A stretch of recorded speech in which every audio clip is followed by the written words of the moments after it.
Para pendengar kuliah subuh yang saya muliakan, sesudah saya mengucapkan selamat beribadat salat subuh dan selamat menerima hari yang baru, maka sekarang kita meneruskan tafsir daripada surat Al-Baqarah ayat 248. أعوذ بالله من الشيطان الرجيم وقال لهم نبيهم إن آية ملكه أن يأتيكم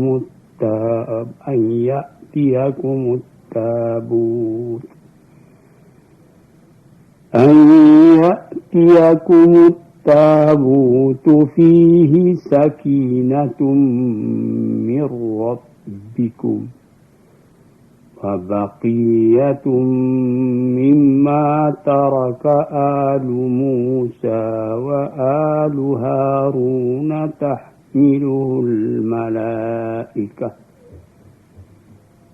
إن في ذلك لآية لكم إن كنتم مؤمنين. Di ayat yang telah terdahulu yang telah kita tafsirkan, yaitu tentang keinginan mempunyai raja yang akan dapat memimpin mereka di medan perang. Lalu diutus Tuhan seorang raja namanya Talut. Tapi ada lagi kritik, ada lagi rasa tidak setuju daripada rakyat Bani Israel itu. Mengapa Talut, seorang miskin yang akan diangkat jadi raja? Anna yakunu lahul mulk alaina. Bagaimana caranya mereka akan menjadi penguasa kepada kami, menjadi raja kami? Padahal kami nahnu ahqqu bil mulki minhu. Kami lebih berhak menjadi raja dari dia. Mengapa? Kami kaya, padahal dia tidak punya apa-apa. Dia tidak ada uang, dia tidak ada harta. Lalu dijawab oleh Nabi mereka itu. Dia dipilih oleh Allah menjadi raja, bukan karena uangnya. Tetapi dia mempunyai bastatan fil ilmi wal jismi. Dia mempunyai keluasan bukan perkara harta, tapi perkara ilmu. Jadi kalau disuruh pilih, kita kaya raya tapi bodoh. Mana yang lebih baik dengan orang tidak kaya tapi ilmunya, pengetahuannya, kesehatan badannya, itu ada padanya. Orang yang berpikir luas memandang jauh, orang lebih suka memilih yang akan jadi raja itu yang sehat badannya, luas ilmunya. Walaupun harta itu tidak ada pada hari ini karena ilmu, pengetahuan dan kesehatan badan, lain hari bisa datang itu harta. Sebaliknya orang yang kaya raya, kalau dia bodoh, atau dia sudah merasa senang dengan hartanya itu, dia tidak ingin menambah lagi, melainkan menghabiskan yang ada. Akhirnya banyak yang kemudiannya beberapa tahun di belakang menjadi orang melarat. Ini pernah kejadian di antara raja-raja Bani Umayyah. Ada 3 raja terkenal. Raja Sulaiman bin Abdul Malik terkenal karena dia raja kaya, suka makan. Jamuan, makan. Segala macam makanan, segala macam masakan. Mesti bawa ke istana, sediakan di istana. Sehingga ribut selalu siang malam pasal makanan. Sehingga yang jadi pembicaraan orang di luar, engkau berapa macam makanan hari ini. Terpengaruh orang banyak karena raja demikian itu. Kemudian itu Raja Sulaiman bin Abdul Malik mati karena terlalu kenyang. Dia makan bebek, makan itik 8 ekor satu hari. Kita yang biasa ini 1 ekor pun tak habis, dia sampai 8 ekor. Mati karena terlalu kenyang. Ada lagi apa itu namanya, raja yang lain, yaitu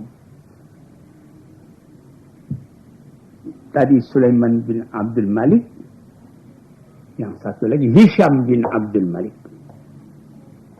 Ini Hisham bagaimana? Itu model-model pakaian saja, berganti 4-5 kali satu hari, macam-macam saja model. Di mana saja model pakaian yang ada di Tiongkok, di Hindia, di mana pesan, sediakan buat beliau. Sehingga ketika dia naik haji ke Mekah, entah berapa puluh, 20-30 ekor unta untuk spesial membawa pakaian beliau saja.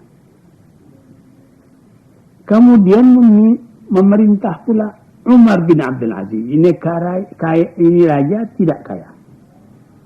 Tidak memikirkan makan sekedarnya, pakaian sekedarnya lekat di tubuh. Dia tidak mengambil baitul mal untuk kepentingan dirinya sendiri.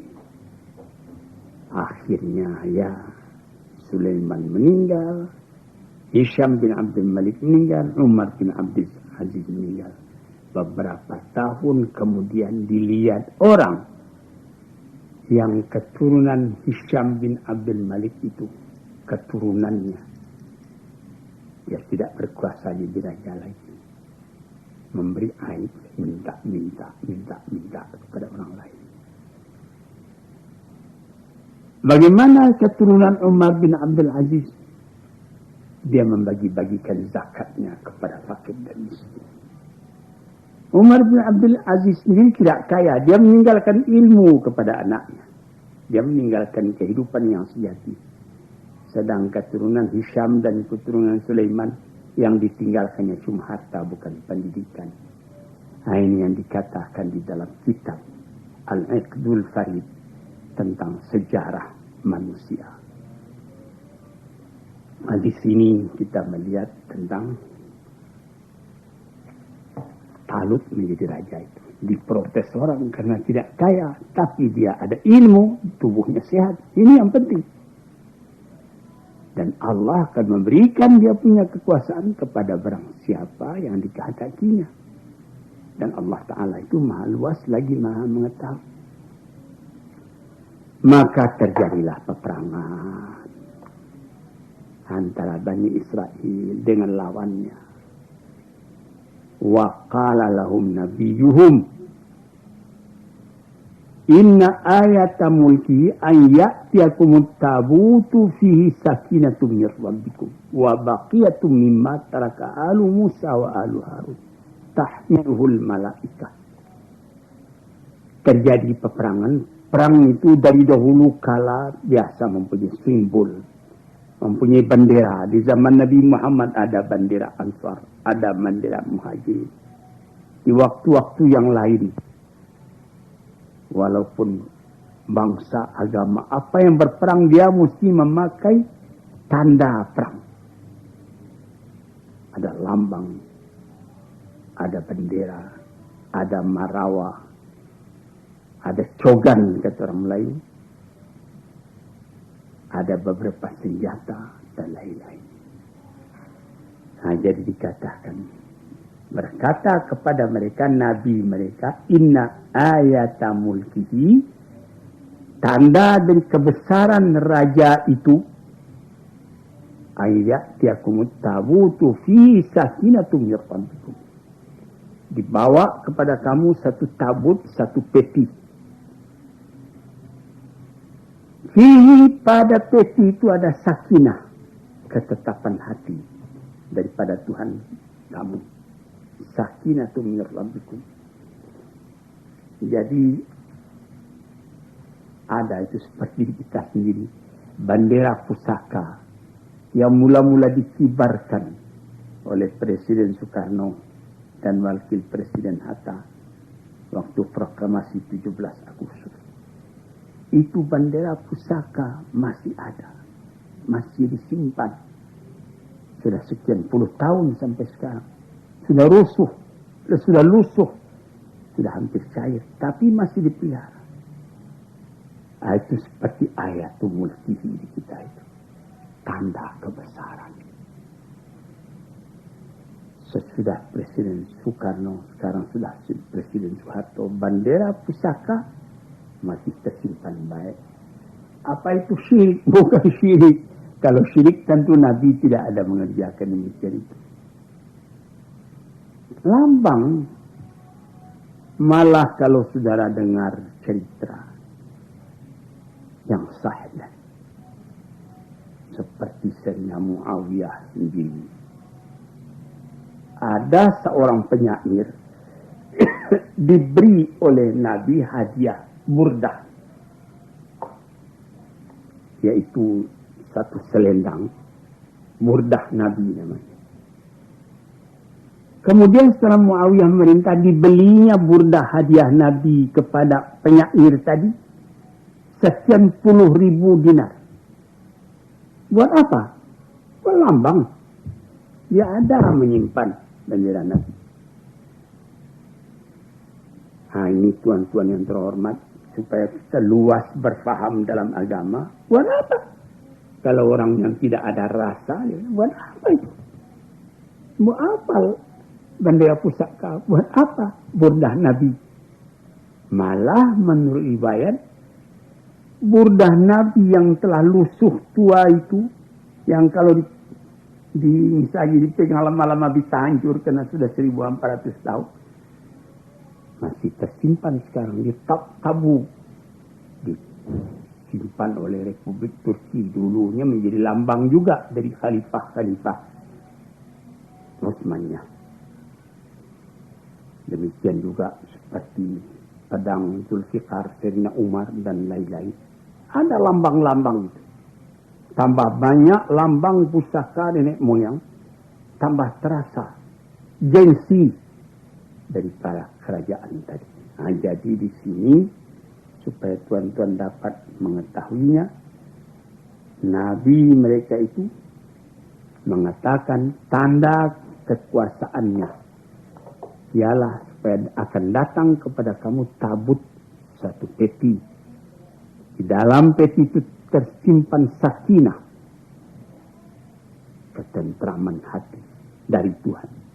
Wabaqiyatun, dan sisa daripada apa yang ditinggalkan oleh keluarga Musa dan keluarga Harun.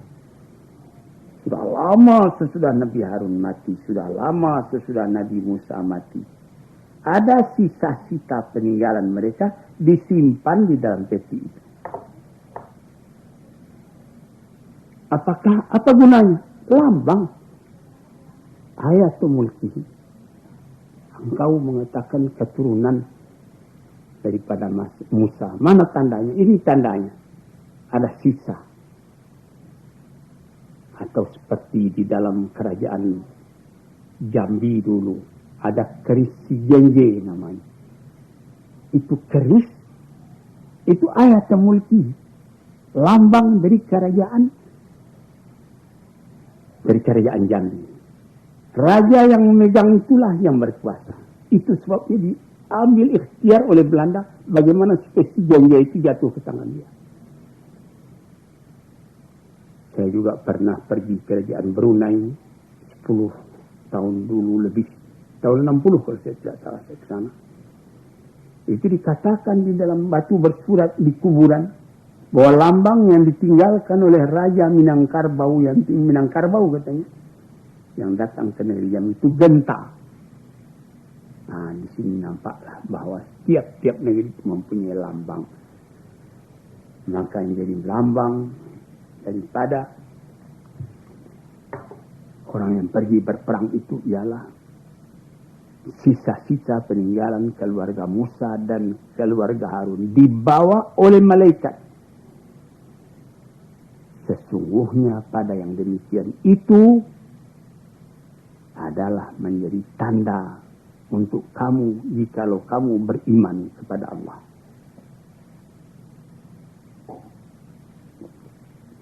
Saudara-saudara yang terhormat, seperti kerajaan Turki yang punya lambang. Apa lambang? Bulan bintang. Kenapa? Katanya, ada satu cerita saya baca. Itu kalau di hari jernih, langit terang cuaca baik, itu bulan bintang kelihatan dekat. Tapi musuh-musuh katanya mendekatinya. Tambah lama, tambah tidak bisa dicapai. Kelihatan dia tambah dekat. Padahal jauhnya sekian juga. Akhirnya jatuh saja, hancur ke bawah. Yang bulan bintang tetap ada juga di udara. Ini lambang orang Turki. Demikianlah kadang-kadang bendera seperti orang Syiah mempunyai lambang hitam. Orang yang lain mempunyai lambang hijau dan lain-lain sebagainya. Nah, kita sendiri di Indonesia, lambang kita pun ada, bendera kita merah dan putih. Itu di tiap-tiap lambang kaum ada lambangnya. Maka di waktu berperangnya Raja Talut tadi, dia mempunyai lambang itu juga. Falamma fasala Talutu bil junudi qala innallaha mubtalikum binar. Setelah Talut memegang atau memimpin peperangan, membagi-bagi tentaranya, yang sayap kanan, sayap kiri, yang penempur tengah dan lain-lain sebagainya, diberi ingat, kalian nanti akan berperang dengan musuh. Di tengah jalan kalian akan bertemu dengan satu batang air, sungai. Menurut keterangannya itu sungai Yordan yang terkenal. Faman syariba minhu falaysa minni. Barang siapa yang minum dari air itu tidak golonganku. Wa man lam yat'amhu fa innahu minni. Barang siapa yang bisa menahan hati, dia tidak bisa minum di situ, itulah yang tenteraku. Illa man yaqtarafa ghurfatan. Kalau cuma mengambil saja satu satu genggam air, dikecupkannya kedua belah tangannya, bertemu jari dengan rapat, diambilnya air sekian, diminumnya itu boleh. Tapi kalau sudah lebih daripada itu, terlalu banyak meminum air, nanti kamu lemah berperang. Jadi setelah lama berjalan, sampailah di batang air atau di sungai tadi. Diberi ingat, jangan banyak minum, cukup satu ciduk saja dengan air. Tapi yang minum satu ciduk itu tidak cukup, yang lain dia minum sampai dia punya perut jadi gempung karena minum. Fasyaribu minhu illa qalilan minhum. Semua minum, cuma sedikit yang tidak minum. Jadi kalau sudah terlalu banyak minum, kegesitan berjalan tidak ada lagi. Kalau sedikit saja bisa kuat, tapi kalau sudah minum karena panas, airnya dingin, dihantam, lemah badan. Setelah lepas dari tempat minum itu, falamma jawazahu huwa walladzina amanu ma'hu. Setelah lepas dari tempat itu, Nabi dan bersama dengan orang-orang yang beriman itu, qalu la taqata lana al-yawma bijalut wa junudih. Ini kita sudah capek ini. Kita tidak kuat lagi berhadapan dengan Jalut atau Goliat dan tentaranya. Jadi sebagian besar orang yang turut minum karena dia yang banyak minum tadi, tidak kuat pergi berjuang lagi. Qala alladzina yadhunnuna annahum mulaqu rabbihim. Tapi orang yang memegang disiplin dengan keras, dia tidak minum kecuali sejemput air saja. Dia terus menghadapi musuh tadi. Yang sedikit itulah yang menang. Berhasil juga yang sebagian besar sudah kenyang karena air, tidak bergerak lagi. Yang sebagian kecil itulah yang menghadapi musuh. Itu dikatakan kam min fi'atin qalilatin ghalabat fi'atan katsiratan biidznillah. Bukan perkara yang heran kalau golongan kecil bisa mengalahkan golongan besar dengan izin Allah. Karena golongan yang kecil tadi kuat disiplinnya, kuat jiwanya, tidak dia minum dan sekedar sedikit saja, maka mereka lah yang menang. Wallahu ma'as sabirin, dan Allah adalah bersama-sama dengan orang-orang yang sabar. Disitulah walamma barazu li Jalut wa junudih, setelah mereka itu berhadap-hadapan dengan Jalut dan tentaranya, maka yang sedikit tadi, yang bersemangat kuat tadi, berdoa kepada Allah. Rabbana afriq alaina sabran. Ya Tuhan kami, teguhkan hati kami, penuhi kami dengan sabar. Wasabbit aqdamana, teguhkan langkah kami. Wansurna alal qaumil kafirin, dan tolonglah kami, ya Allah, menghadapi kaum yang kafir. Fahazamuhum, kalahlah musuh tadi dengan izin Allah. Daud sendiri yang membunuh kepada Jalut itu. Cara pembunuhannya nanti lain hari kita terangkan. Wa atahullahul mulka wal hikmata, diberi Allah itu kekuasaan dan hikmah, kebijaksanaan, dan diajar oleh Allah Ta'ala kepadanya apa yang dikehendaki oleh Allah. Akhirnya di akhir ayat dikatakannya, demikianlah di dunia ini. Kalau tidak ada perjuangan antara manusia dengan manusia, setengah menghadapi yang setengah, rusak bumi. Kalau damai-damai saja rusak bumi. Mesti ada pertempuran antara benar dan salah. Allah adalah menganugerahkan keutamaannya dan kesempurnaannya kepada isi alam. Demikianlah ayat-ayat Allah kami bacakan kepada engkau dengan kebenaran, dan sesungguhnya engkau ya Muhammad adalah orang yang diutus oleh Tuhan. Sekian dulu. Assalamualaikum warahmatullahi wabarakatuh.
Assalamualaikum warahmatullahi wabarakatuh. Hari ini, saudara-saudara yang terhormat, akan kita sambung lagi hal ihwal yang berkenaan dengan tasawuf. Hari ini kita akan membicarakan bagaimana hati. Ketahuilah bahwa sungguhnya hati itu, apabila telah dikosongkan daripada kecintaan akan dunia, apabila dikosongkan daripada kerakusan kepada harta, atau dikosongkan dari ambisius, hendak mendapat pangkat, hendak mendapat kedudukan, Kalau sudah kosong, isi. Sesudah kosong dari keinginan dunia, harta, ambisius kepada pangkat, lalu yang kosong tadi diisi. Asa isinya, ingat akan akhirat.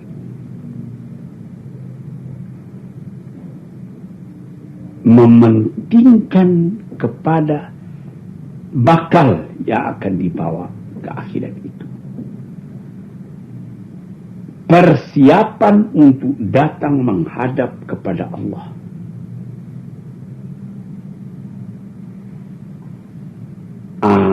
Kalau ini sudah hati yang dikosong daripada kehendak dunia tadi, dinegatifkan kepada dunia, dipositifkan kepada akhirat. Itulah permulaan dari terbukanya jalan.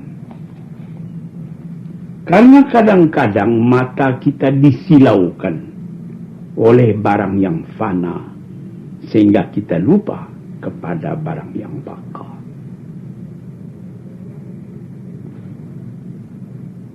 Ketika sudah demikian keadaannya, tergeraklah hati itu mengetahui apa yang diridai oleh Tuhan.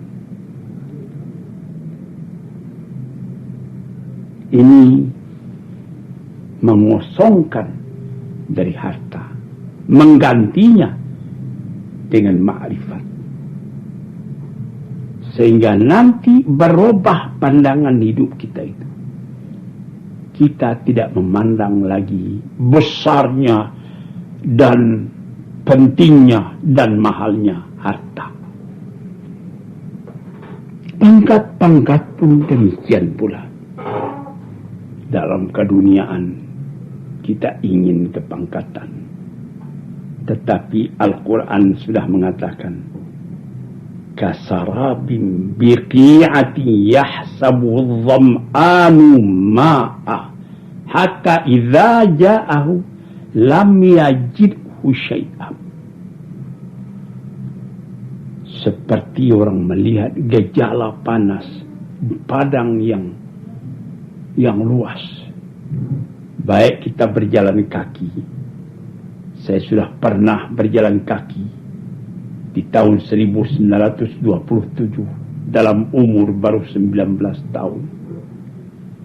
Dari Mekah menuju Jeddah karena uang tidak ada. Malamnya kami bermalam di bawah terang bulan. Pagi-pagi tersentak tidur. Bulan sudah mulai gelap cuacanya. Matahari mulai naik, kami sembahyang subuh. Sesudah itu berjalan kaki lagi. Kira-kira pukul 9, panas sudah mulai terik. Yang akan ditempuh jauh lagi. Bahra namanya. Di situ kelihatanlah air. Yahsabuhu dham'anu ma'a. Disangka oleh orang yang haus bahwa itu betul-betul air. Seorang danau, orang meninjau seperti lautan danau nampaknya. Tambah haus. Ditempuh.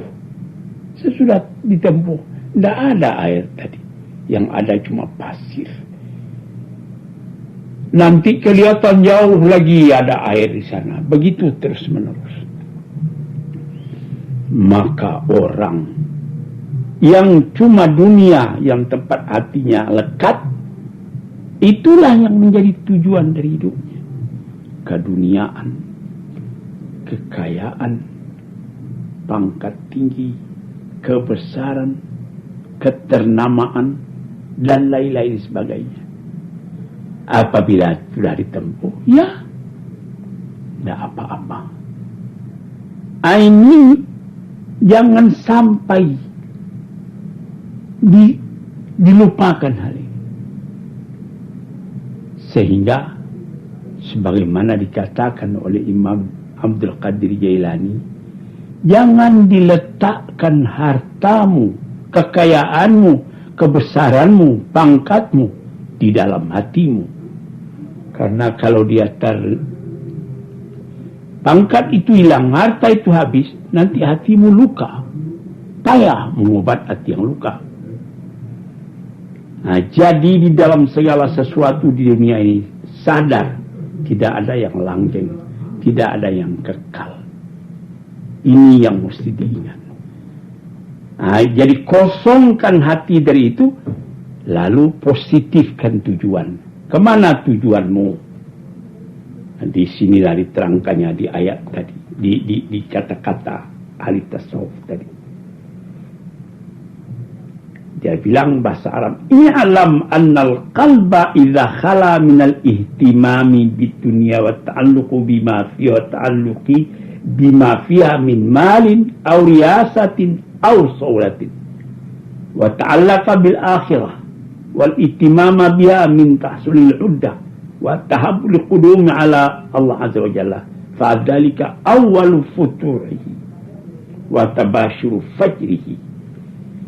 Ketahuilah olehmu, apabila hati telah engkau kosongkan daripada mementingkan dunia dan melekatkan hati kepada harta atau kepada pangkat atau kepada macam-macam rupa,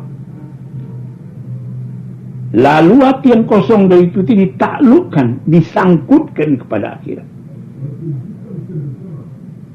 dan mementingkan pula akan persiapan menghadapi jalannya akan datang.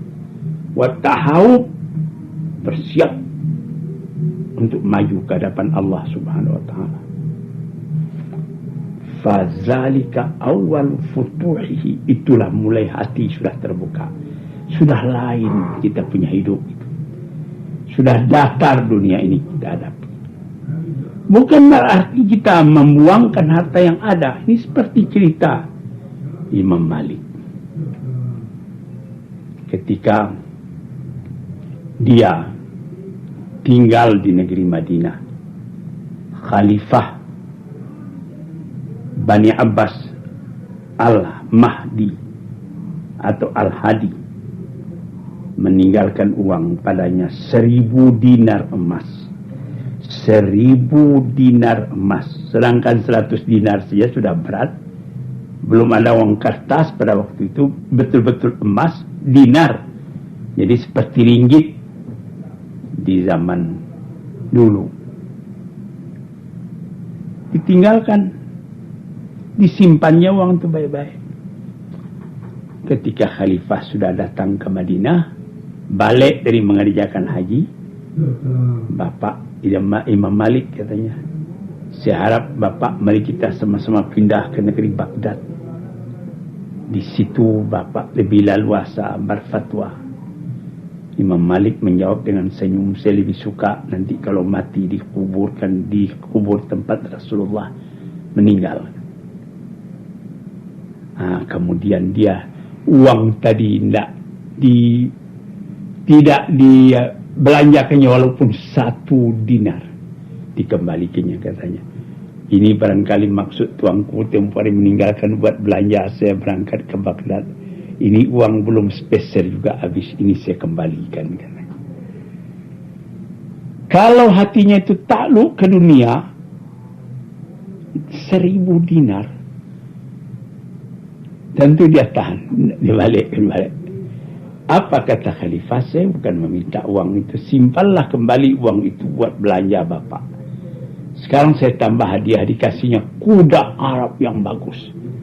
Dan nanti kalau Bapak mau pergi ke mengajar ke masjid, kalau memang tidak bisa pindah ke Baghdad, inilah kuda untuk Bapak kendarai. Terima kasih. Datang muridnya Imam Syafi'i. Sesudah raja pergi, Imam Syafi'i datang. Ini kuda dari mana ini Pak? Bapak guru, ini hadiah Khalifah Al-Hadi. Bagus sekali, memang bagus.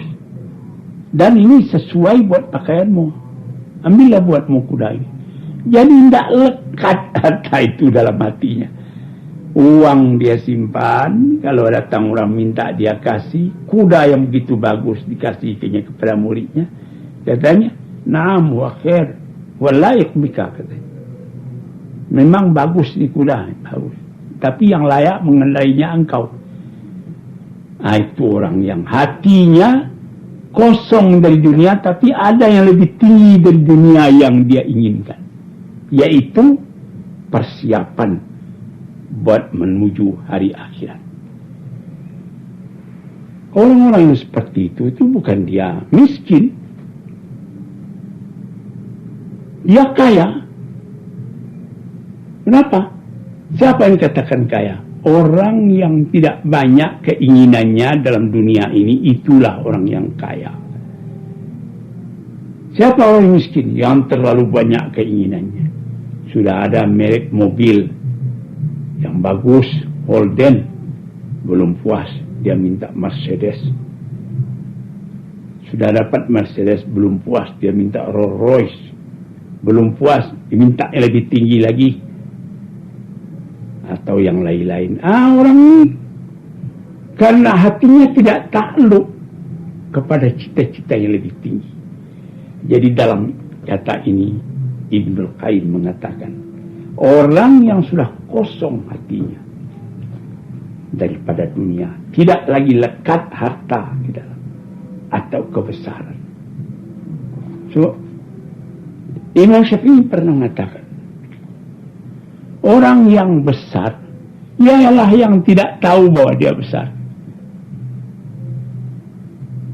Ini itu sesuai dengan hadis Nabi, man tawadha'a rafa'ahu Allah. Barang siapa yang mendudukkan dirinya di tempat tawadhu', itu yang dibesarkan oleh Tuhan. Tapi orang man tarafa'a wada'ahu Allah. Dia meninggi, saya mesti, ini etiketnya begini, protokolnya begini, saya mesti duduk di atas mobil begini. Ini mesti aturan kalau saya fit, very important person, tempat saya mesti sedia. Kalau begitu itu orang kecil, dia sudah diikat oleh keadaan dunia tadi. Ini yang diterangkan di dalam kitab tasawuf. Jika watabashiru fajrihi fadzalika awal futuhi watabashiru fajrihi, itulah orang yang mula-mula telah terbuka pintu padanya, dan itulah satu kegembiraan dari menyingsing fajar, keindahan dalam hidup. Fa'inda dzalika yataharraku qalbuhu li ma'rifati ma yarda bihi rabbuhu minhu. Waktu itu tergeraklah hatinya, hendak mengetahui apa yang diridai Allah daripadanya, apa yang disenangi Allah daripadanya. Ringan dia mengerjakan tahajud, ringan dia mengerjakan salat duha, mengomel dia pada dirinya kalau dia tersangkut akan sembahyang sehingga tidak sembahyang di awal waktu, menyesal dia kalau dia tidak menolong orang yang kesusahan. Maka tuan-tuan yang terhormat, fayaf'aluhu, dikerjakannya lah apa yang disenangi oleh Allah, didekatkannya dirinya kepada Allah, dan dijauhinya apa yang Allah tidak senang.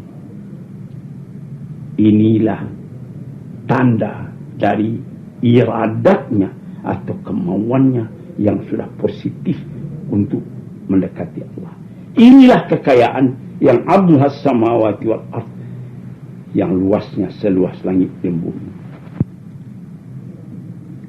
Karena fa inna kullaman ayqana biliqa'illah wa innahu sa'ilu min kalimatain us'al anhumal awwalun wal akhir madza kuntum ta'budun. Kalau dia sudah yakin kepada bahwa dia akan bertemu dengan Allah, dan bahwa dia nanti apabila meninggalkan dunia ini akan ditanya, apa pertanyaan? Madza kuntum ta'budun?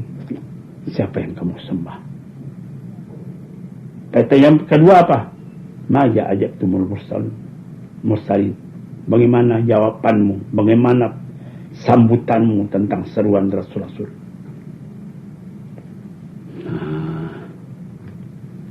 Jadi orang seperti demikian itu, tak dapat tidak. Dia mesti sadar mencari ma'rifat kepada yang disembahnya dan mencari jalan supaya sampai kepada yang disembahnya itu. Kalau sudah tamakun, sudah mendalam, futiha lahu babul insi bil khalwah wal wihdah wal amakinil khaliyah. Hari lainnya. Kalau sudah dibukakan hati ke sana, bertukar keinginan. Kalau dulunya ingin ramai-ramai, nah sekarang ini khalawah yang dia senang. Seni-suni, sendiri-sendiri. Tempat-tempat yang sepi. Orang takut kesepian, dia senang sepi. Sepi dari manusia, tapi dia ramai dengan Allah dan dengan malaikat. Tahdau fil aswat wal harakat. Tenang suara, tenang gerak. Tidak ada yang lebih disukainya daripada itu. Sebab kekuatan terletak dalam hatinya dan dalam iradatnya, dalam kemauannya. Tertutup pintu-pintu yang lain yang akan memisahkannya daripada cita-citanya tadi, yang akan memecah kepada hatinya. Senang hatinya sendiri, kacau pikirannya, duduk beramai-ramai, karena yang dibicarakan dalam beramai tadi cuma hal dunia. Lama-lama ditutup, dibuka pintu tadi oleh Tuhan, terasa halawatul ibadah, manisnya ibadah, sehingga dia tidak merasa kenyang-kenyang dengan itu. Mukanya kelihatan nur, cahaya. Alam ini lapang dirinya. Dia tidak merasa benci kepada orang lain. Kalau ada melihat orang yang belum matang keimanannya, dia tidak benci, dia cuma berdoa, Allah maghfirlah, ampunilah si anu. Meskipun Allah maghfirlah warhamhu wa'afi wa'af anhu itu didoakan untuk orang yang telah meninggal, tapi juga dia pakai doa itu melihat orang-orang yang belum mendapat petunjuk itu. Nabi Muhammad sendiri pernah mendoakan, Allah maghfirli qaumi, Allah maghfirli qaumi fi innahum la ya'lamun. Ya Tuhanku, ampunilah dosa kaumku karena mereka belum tahu.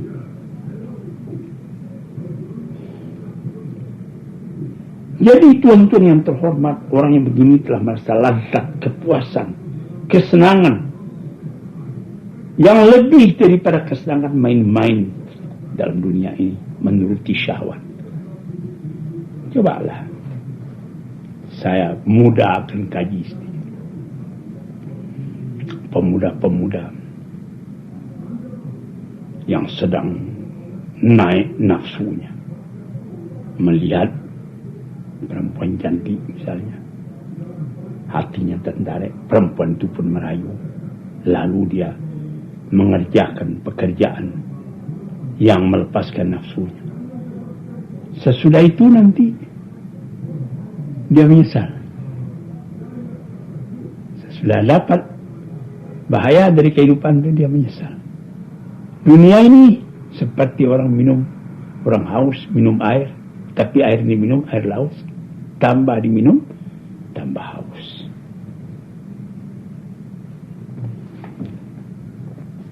Jadi dibuka hatilah, dibukakan kemanisan ibadat, sehingga dia tidak bisa kenyang-kenyang dari ibadat. Dia rasakan kepuasan, ketentraman hati, berlipat ganda daripada kepuasan karena menuntut permainan dunia dan mencapai syahwat. Sehingga orang itu apabila dia masuk kepada sembahyang, dia ingin biarlah terus saja sembahyang. Kemudian itu dibuka lagi, satu dibuka, dua, buka yang ketiga, merasa manis mendengarkan kalamullah. Idza tuliyat alaihi ayatuna zadatuhum imana wa ala rabbihim yatawakkalun. kalau dibacakan kepada mereka itu ayat kami, kata Tuhan, bertambah imannya dan dia bertambah tawakal kepada Tuhan.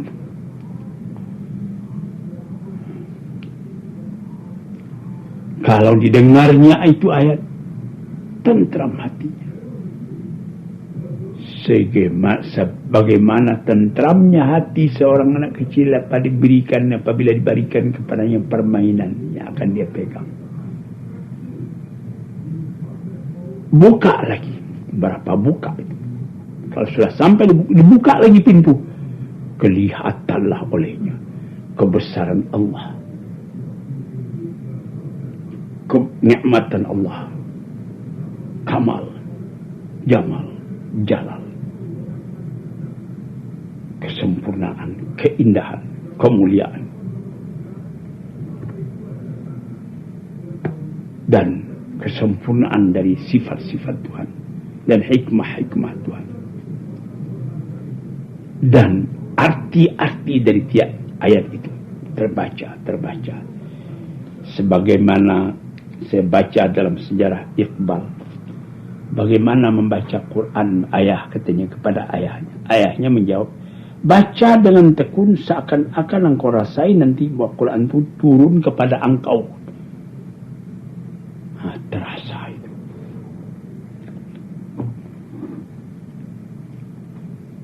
Bihaitsu yastaghriqu qalbu fi dzalika hatta yaghlibu fi, sehingga tenggelam hatinya ke dalamnya, sehingga gaib dalam itu dan merasa dalam hatinya bahwa dia sudah masuk ke alam yang lain, bukan alam manusia yang biasa ini. Saudara-saudaraku yang terhormat, ini beberapa dalil yang disebutkan halawatul iman. Man zaqa halawatul iman, orangnya merasai akan manisnya iman itu. Saudara-saudara yang terhormat, ini beberapa peringatan yang moga-moga saja menjadi pedoman dalam hidup kita. Pintu-pintu itu dibuka satu demi satu. Sesudahnya merasakan dekat kepada Tuhan tadi itu, gaib di dalam Tuhan, dibuka lagi pintu. Apa? Malu kepada Tuhan. Malu, padahal Tuhan tidak kelihatan, tapi Tuhan terasa dalam hati. Sehingga dikatakan dalam ayat al-ihsan an ta'budallah ka'annaka tarahu fa illam takun tarahu fa innahu yaraka. Engkau menyembah kepada Allah seakan-akan engkau lihat Allah itu. Dia tidak bisa engkau lihat, tapi dia melihat engkau. Mata tidak bisa melihat, hati bisa melihat. Dibuka lagi itu pintu. Itulah nur yang jatuh ke dalam hati. Dipelihara oleh nur itu, nampak oleh hati. Kita berhadapan dengan Tuhan sehingga kita malu kepada Tuhan, serang sendiri, tidak ada orang lain.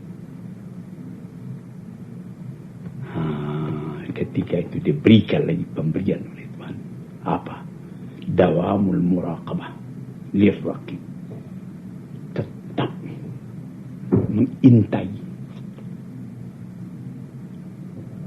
yang dicintai itu, tidak melihat kepada yang lain melainkan kepada dia.